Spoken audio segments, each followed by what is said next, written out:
Dear audience, I am happy to present today my progress in my PhD thesis of treatment of acute ischemic stroke. I am Esra Zhubi, I'm a medical doctor, and I'm a PhD student at the Department of Neurology at Semmelweis University. My vision is to ensure universal access to early stroke treatment, enabling patients to lead disability-free lives. And my mission is to advance stroke prevention and treatment through dedicated and innovative research. Here are my two specific goals, which I completed through the methodology of systematic review and meta-analysis. My first project is association of flare positivity with worse outcomes after intravenous thrombolysis in non-onset strokes. According to the Global Burden of Disease report, in 2019, there were more than 2 million incident cases of stroke and more than 100 million prevalent cases of stroke. Intravenous thrombolysis is the key treatment for the prevention of disability. However, IVT, or intravenous thrombolysis, have been associated with a risk of symptomatic intracranial hemorrhage and up to 34% risk of any type of intracranial hemorrhage. Magnetic resonance imaging and fluid attenuated inversion recovery are routinely used to estimate infarct age, and flare-positive strokes are associated with a blood-brain barrier disruption and deeper ischemic injury. Flare signal can play a crucial role in predicting clinical outcomes after IVT in stroke patients. So our aim is to evaluate whether flare positivity is associated with worse outcomes after thrombolysis in non-onset strokes. In this image, we presented a lesion in a stroke that we see immediately in the DVI sequence of diffusion-weighted imaging, and the lack of it in the flare, the lack of the signal in the flare sequence. And in the second row is a newly infarct and the presence of the concomitant lesion in the flare sequence. So our clinical question is flare positivity associated with worse clinical outcomes among non-onset stroke patients who undergo IVT within the standard time window. Our population was stroke patients who undergo IVT within the standard time window. Our intervention group is flare-positive acute ischemic lesions, and the comparison flare-negative acute ischemic lesions. Our outcomes were hemorrhagic transformation and less favorable functional outcomes at 90 days. Our hypothesis is that flare positivity is associated with worse outcomes in stroke patients who undergo IVT within the standard time window. Here you can see our search key, which we conducted in 3 databases. We ended up with more than 9,000 studies, and after careful selection, we found 6 eligible studies to be included in our meta-analysis.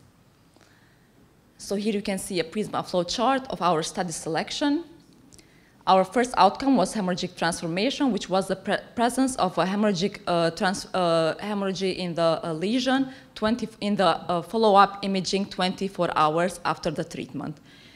We compared the flare-positive and flare-negative group, and we can see that the odds ratio was 3.47, so the odds of having a hemorrhagic transformation in the flare-positive group were 3.47 times higher. However, our results were not statistically significant, but we found it to be clinically relevant. Our second outcome was less favorable functional outcome at 90 days, which was defined as the modified Rankin scale score of higher than of 2 or higher. Our odds ratio were 2.14, which tells us that the odds of having a less favorable functional outcome at 90 days were 2 times higher in the flare-positive group. Our findings were statistically significant and clinically relevant. We also assessed the sensitivity and the specificity of the flare status of the lesions for the hemorrhagic transformation. Although the sensitivity of the flare for hemorrhagic transformation was low, the specificity was relatively high. We can say also the same for less favorable functional outcome, where the sensitivity was low. Here is the progress of our project. And in conclusion, we can say that flare positivity is associated with less favorable functional outcome and a trend toward higher hemorrhagic transformation risk in stroke patients undergoing IVT within the standard time window.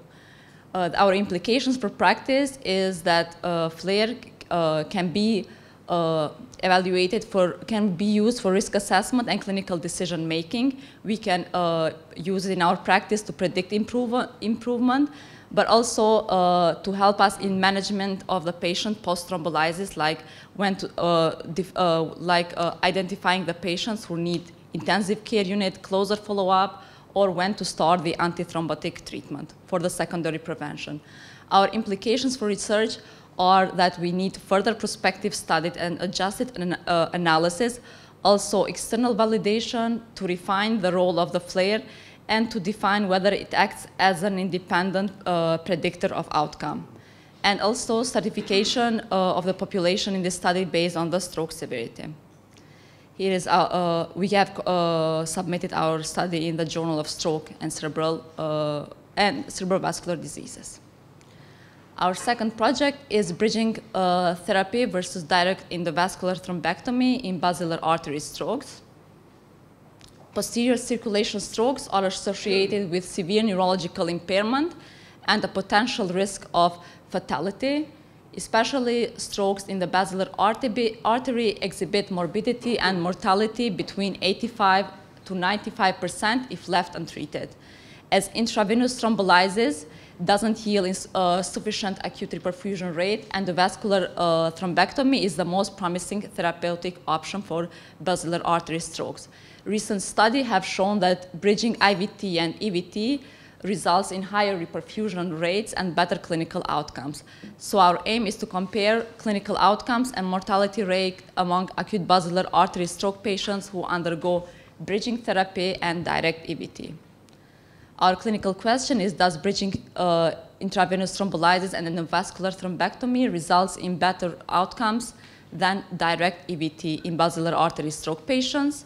Our population is basilar artery stroke patient. We compare bridging therapy and direct EVT, and our outcomes were efficiency and safety outcomes like 90-day functional independence, 90-day independent ambulation, successful recanalization, symptomatic intracranial hemorrhage, any type of intracranial hemorrhage, and 90-day mortality. Our hypothesis is that bridging therapy is superior to direct EVT in the treatment of acute basilar artery stroke patients. Here is our search key. We conducted our search in 5 databases. We ended up with more than 6,000 studies, and we finally included 59 studies in our meta-analysis. Here is the Prisma flowchart of our study selection.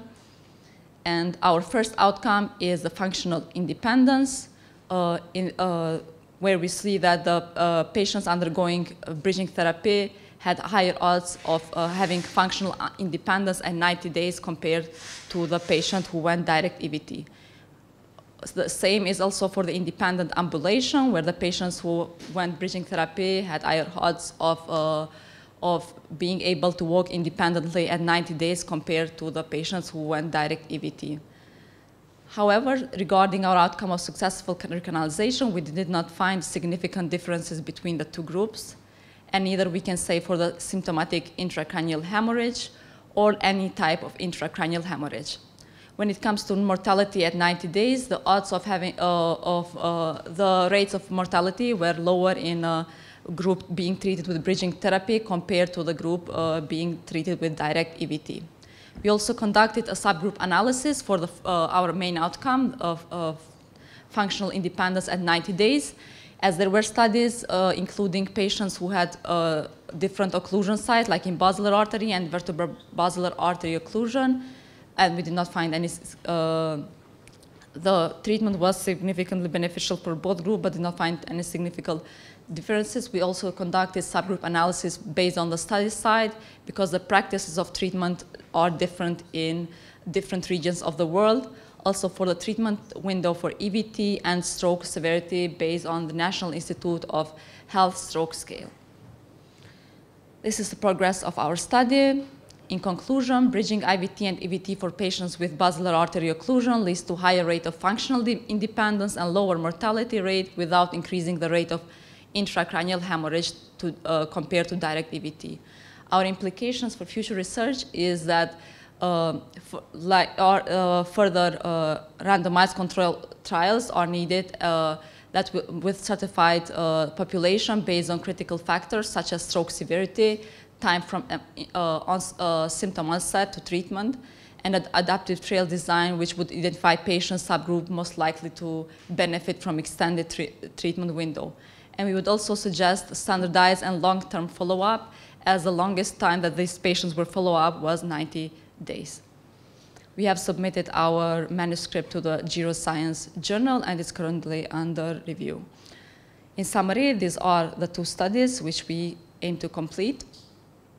My additional activities include the presentation, a poster presentation of our studies at the European Stroke Organization Conference and in the Hungarian Stroke Society Congress last year.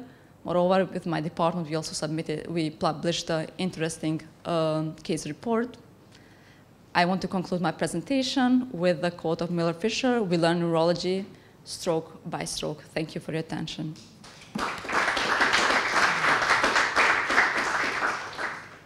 Thank you for your presentation. I have one question for your second project.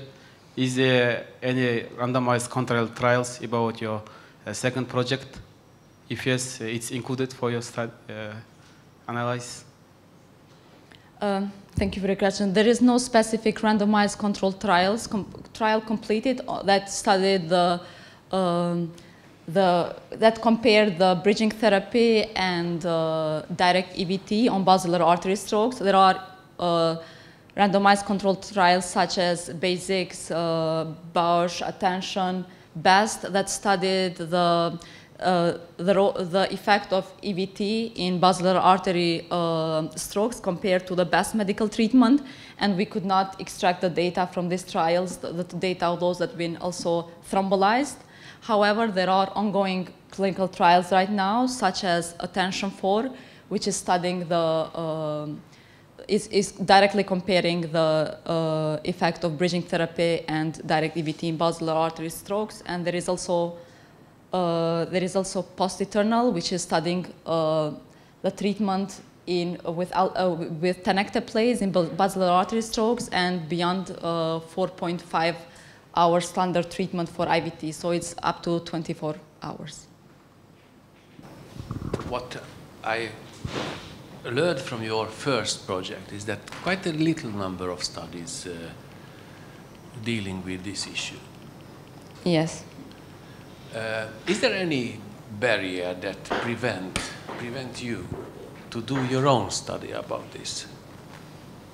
Experimental or retrospective study, analyzing your own data, and put your study into the list?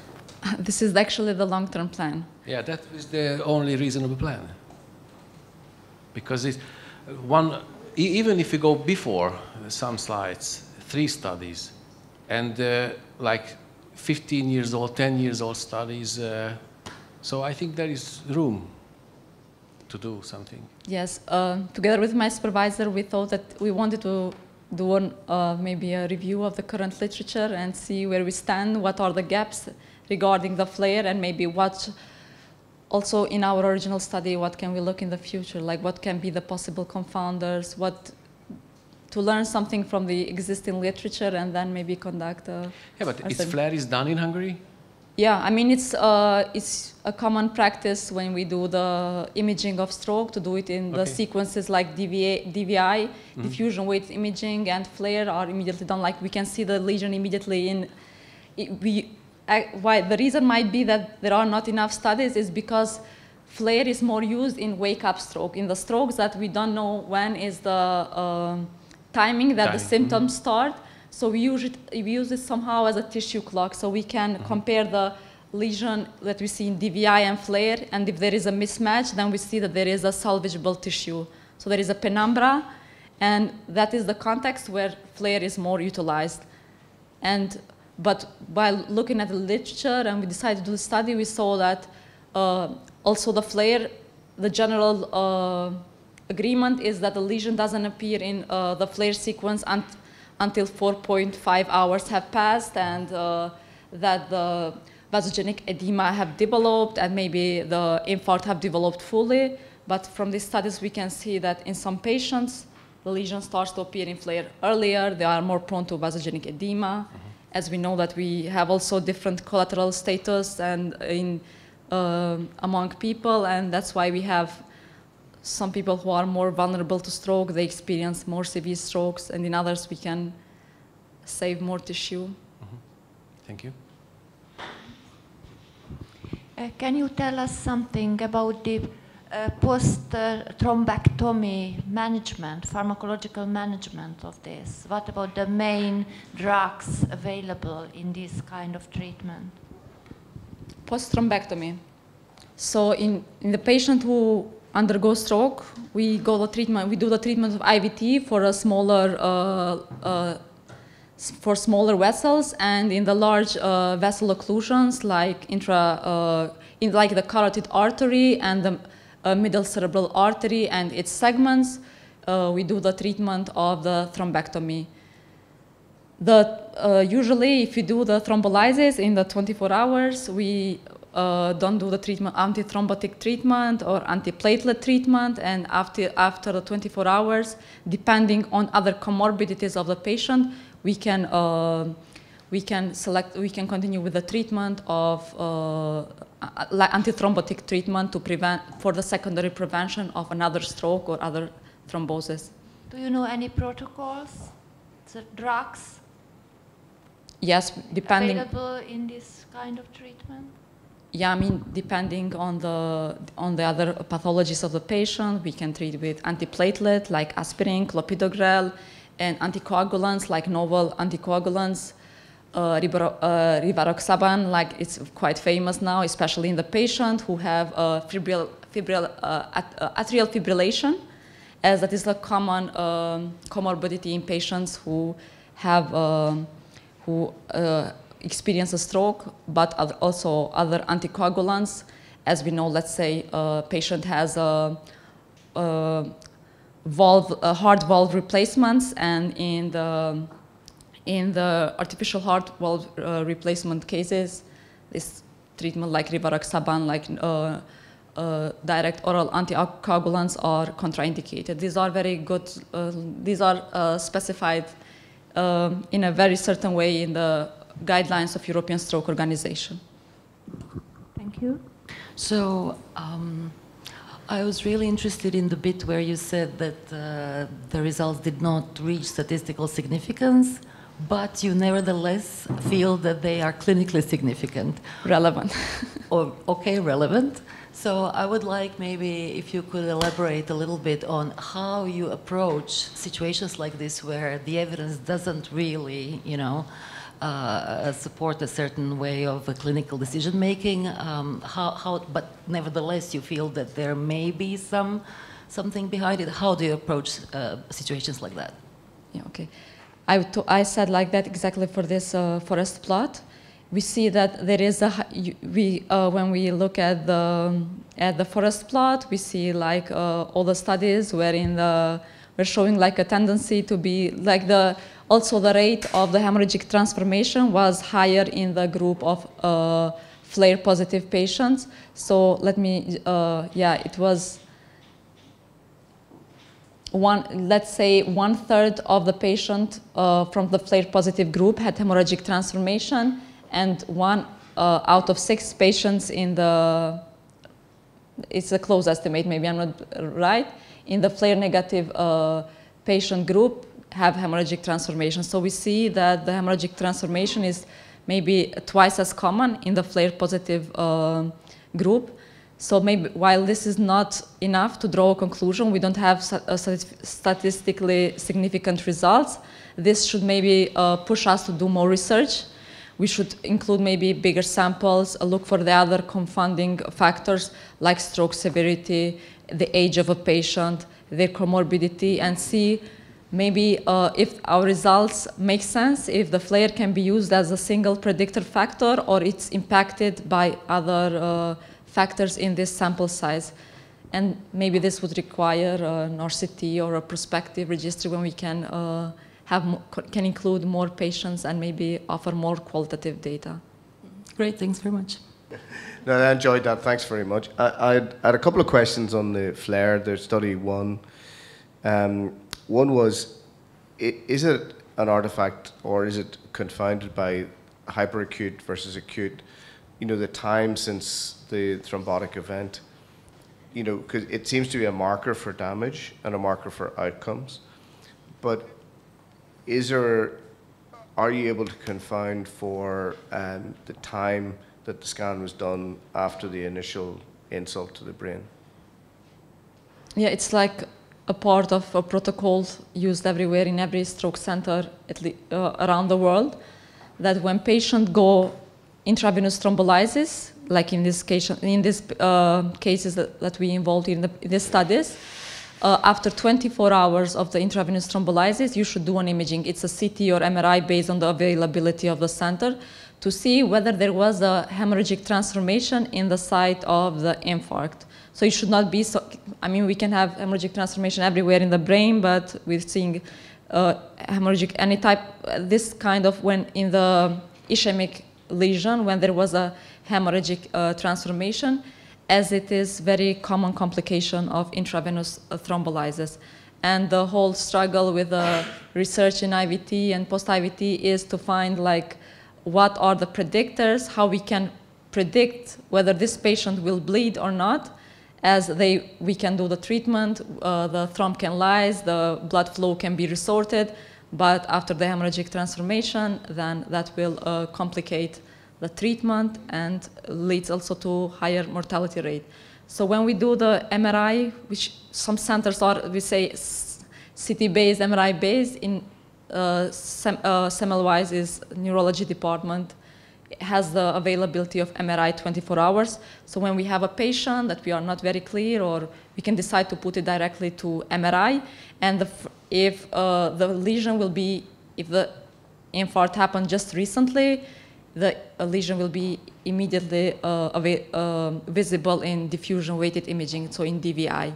But we expect that after 4.5 hours, because in DVI we see the cytogenic edema, and then after the blood-brain barrier fails, we will see also the vasogenic edema, and then we will see also the lesion on flare, which tells us that the stroke is more severe and the more time has passed. And but as I said earlier, in some patients, this process can take shorter time. The vasogenic edema can evolve earlier, and we can see it beyond earlier than the standard time treatment window. So in the first 4.5 hours. Yeah, no, that's really informative. I guess my question was: is there a confining? Not all of these scans will be done in exactly 24 hours. You know, post thrombolysis. Does that confound the amount of flare you see? And similarly, not everybody will have their baseline scan done at 4.5 hours. Some will get it done an hour and a half, some will get it done 4.5, and equally afterwards. So when you do the meta-analysis with the flare, how standardized is the time window after the insult and then after the thrombolysis? Do you think that's a confounder or not? Yes, it is. Time is brain, so every minute should count, and just any delay can cause changes in the way we interpret the imaging, in the way we interpret the complications. So most of the studies that we involved, like there were some prospective cohort, the others were retrospective studies. I think the goal to clarify all of this and to take into account all the confounders is to have a prospective core studies that are well defined, and if we look to all confounding factors, we take account of them, and then we can have a clear idea whether flare can act as a single predictor. And then, so yeah, I think I totally agree with that. Then when you went into the summary from your first study, there was some of the outcomes where you could, yeah. This? Yeah, so on the implications for practice, are you overcalling those based on what we know at the minute? You know, how would you use it to, what clinical decisions would you make based on what you know already, not the prospective study that you need to do, but what clinical decision making would you do, and what would you do differently in your post-thrombolysis management based on the work that you've shown? So, Point 1 and point 3, really. based on our analysis, we can conclude that we cannot use FLAIR to exclude eligible patients from the treatment, and as we are not sure that it's a very strong and independent predictor factor. However, we can use as a tool that will aid our daily practice. Based on the presence of the signal in FLAIR, we will know which patient developed a deeper ischemia, which patient need our closer follow-up, which patient might need an intensive care unit care. And then we will also, it will guide us when to start our secondary prevention antithrombotic treatment. So at least it will help us identify the patients at risk of hemorrhagic transformation and patients who, let's say, have a safer profile. So in terms of what's current practice and what this study changes, is there one, even just one thing that would change in any of those parameters having done this, you know, with your post-thrombolysis or with your ICU? What would change in the patient flow or the patient standard of care based on this? In the work of a doctor, it's just that message that we should take maybe FLAIR more seriously in patient treatment within the standard time window. As in the patient outcome, what it will change is that we will know when to treat and when to not do harm. So we will not maybe start some antithrombotic treatment that might push the patient to the risk of hemorrhagic transformation. It's mandatory for secondary prevention, but we will be more careful. We will maybe define more the treatment plan. Okay, thank you. I have one question regarding your first plot about the hemorrhagic transformation. There was a relatively close odds ratio between the first 3 studies, but what do you think? What happened in the last study with odds ratio 20? Okay, the HOBOM study.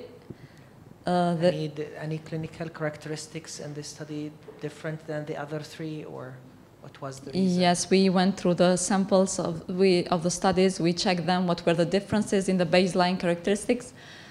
In the HOBOM study, they included more severe strokes compared to the other patients. So based on the we measured the clinical severity of stroke based on National Institute of Health stroke scale.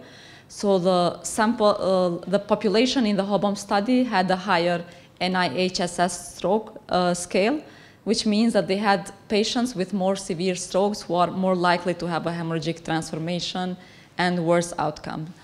And then the estimate was also, there was a wider interval, confidence interval, so. I have 2 questions. The first one is, what do you think about the parameters of the MRI imaging? Is it has an effect on the effects what you can see? So the device itself and yes, of course. And they use the same device? No, they didn't use. I mean, they used for the primary imaging, they used, of course, MRI because you have the FLAIR sequence only in MRI. But some of the centers use 1.5 Tesla and some use 3 Tesla.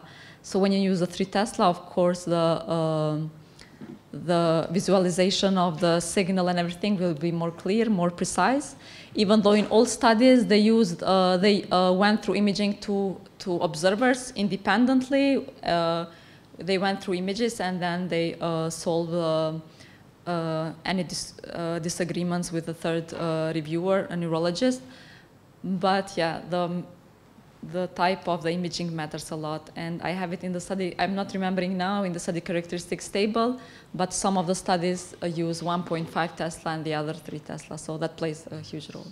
Also, some of the studies in the imaging 24 hours later used CT and others used MRI. We also know that the difference between CT and MRI is substantial. Yeah, thank you very much. And the second is that what do you think about the animal models? Because we can make good models for stroke in animals and we can make MRI imaging. There is any meta-analysis or is it a good decision to make some experiment like that and think how you can transform it to humans? I'm not aware of any study right now. There should be, maybe. I'm not experienced with this, even though sometimes I had my suspicion about animal models in stroke, especially in neurology, like the brain structure. Let's say the mouse, the rate of the white matter and gray matter is, there is a huge difference between the animal models and the humans. So I don't know about the lesion in the flare, how reliable will be, but I guess that is something that I need to check and read. It's interesting.